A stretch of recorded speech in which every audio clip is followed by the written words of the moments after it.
حشام اپنے والد سے اور وہ عائشہ رضی اللہ تعالی عنہا سے روایت کرتے ہیں کہ آپ نے عبداللہ بن زبیر رضی اللہ تعالی عنہ کو وصیت کی تھی کہ مجھے حضور اکرم صلی اللہ علیہ وآلہ وسلم اور آپ کے ساتھیوں کے ساتھ دفن نہ کرنا،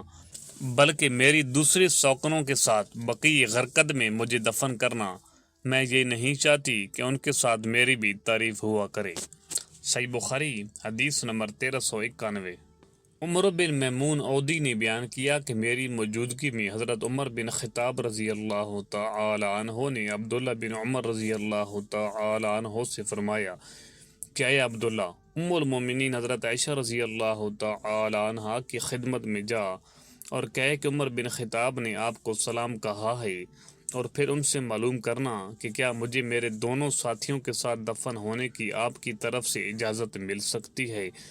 حضرت عائشہ رضی اللہ تعالی عنہ نے کہا کہ میں نے اس جگہ کو اپنے لیے پسند کر رکھا تھا، لیکن آج میں اپنے پر عمر رضی اللہ تعالی عنہ کو ترجیح دیتی ہوں۔ جب ابن عمر رضی اللہ تعالی عنہ واپس آئی تو عمر رضی اللہ تعالی عنہ نے دریافت کیا کہ کیا پیغام لائی ہو۔ کہا کہ امیر المومنین، انہوں نے آپ کو اجازت دی ہے۔ عمر رضی اللہ تعالی عنہ یہ سن کر بولے، اس جگہ دفن ہونے سے زیادہ مجھے اور کوئی چیز عزیز نہیں تھی، لیکن جب میری روح قبض ہو جائے تو مجھے اٹھا کر لے جانا، اور پھر دوبارہ عائشہ رضی اللہ تعالی عنہا کو میرا سلام پہنچا کر ان سے کہنا کہ عمر نے آپ سے اجازت چاہی ہے، اگر اس وقت بھی وہ اجازت دے دیں تو مجھے وہیں دفن کر دینا، ورنہ مسلمانوں کے قبرستان میں دفن کر دینا۔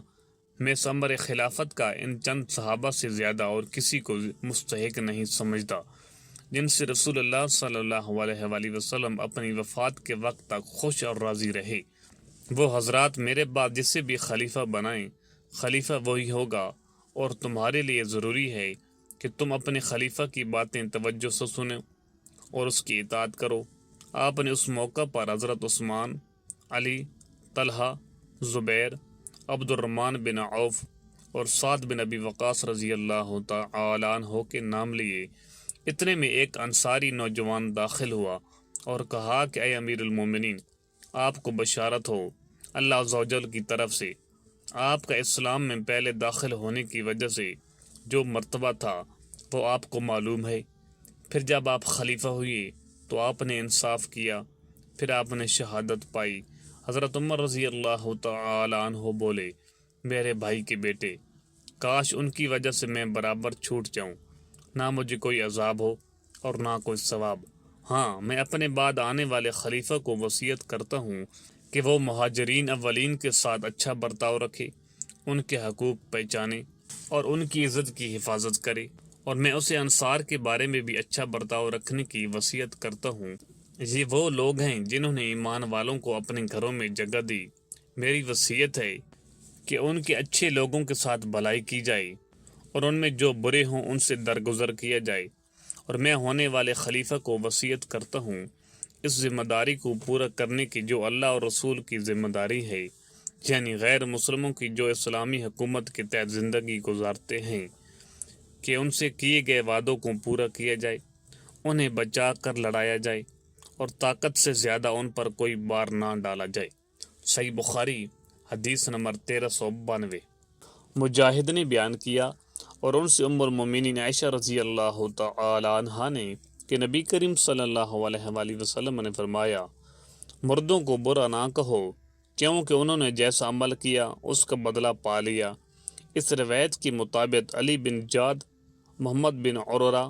اور ابن ابی عدی نے شعبہ سے کی ہے، اور اس کی روایت عبداللہ بن عبد القدوس نے عامش سے اور محمد بن انس نے بھی عامش سے کی ہے۔